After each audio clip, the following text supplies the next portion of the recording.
I used Prezi to present my ideas in an organized and in an interesting format.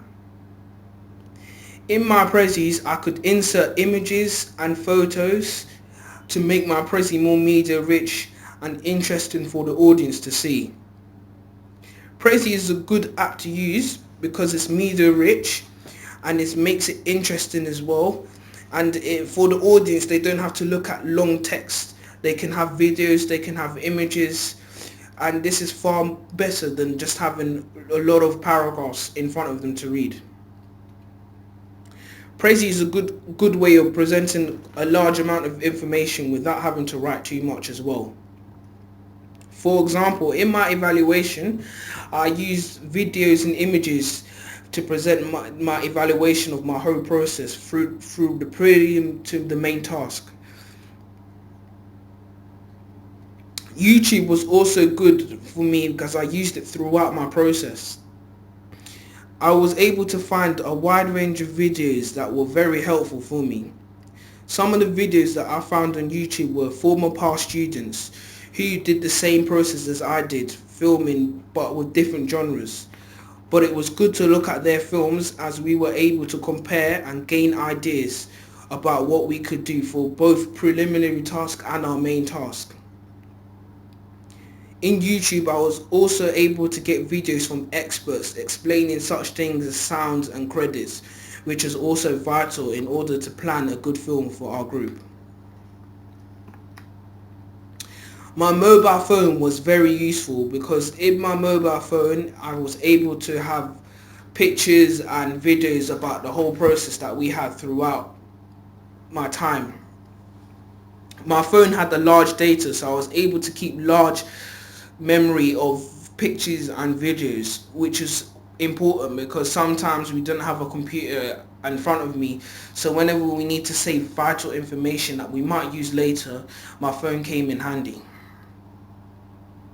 The app Tumblr was also good as well, again because we didn't need a computer to blog. I was able to keep up to date with my blogging without having a computer in front of me, and again it was not always possible to have a computer in front of me, so I was just able to go on the app, keep up to date as well. And through the app I can store video, I can still use audio, so it was didn't restrict me whatsoever.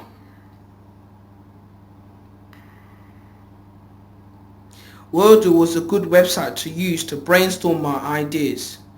Our group had a lot of ideas about our genre and what we were going to do, so Wordle was good in order for us to gather all our ideas together and to see a clear plan of what our genre is about and what our film will eventually be about.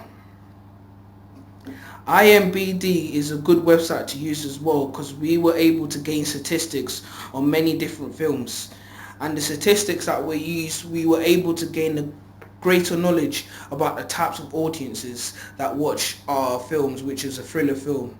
So we were able to base our film upon that target audience through what we found on IMBD. Yahoo was also good in finding out people's aspects on thrillers. In Yahoo, I was able to gain surveys where people gave their opinions on what they like and what they dislike and what they expect in a thriller film, which is useful again because we understand what our target audience really likes in a film, so that we were able to plan and conduct a film that had the things that our target audience wants. Animoto is a good way to present some of my ideas without using much text involved. Just like the Prezi, it's a media-rich way of presenting my ideas instead of having to write long paragraphs for the audience to read. And again, this is just much more interesting way as well. We had to use a video camera to video our films. At the beginning of my preliminary task, I didn't really know much about using a video cam as I had not used it that much. But throughout that process, I gained a wider knowledge on how to use a camera, such as zooming in and out while filming without having to disrupt the cohesion of the film.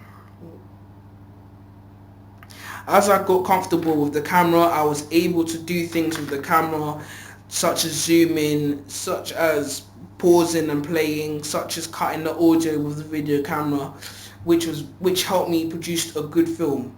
And as I got more comfortable, I was able to film at a much higher quality. And the same goes for my group mates as well. We edited our film using iMovie. In iMovie, we were able to use audio in our film. We were able to embed videos, import videos, cut scenes. We were able to do many things using iMovie, and it was really interesting using iMovie. Again, I didn't really know much about iMovie at the beginning, and I didn't really know much about editing films at the beginning of the process. But as I got more and more comfortable with it, I'm able to now edit a whole film using iMovie, as it's really simple to use but really effective in changing a film.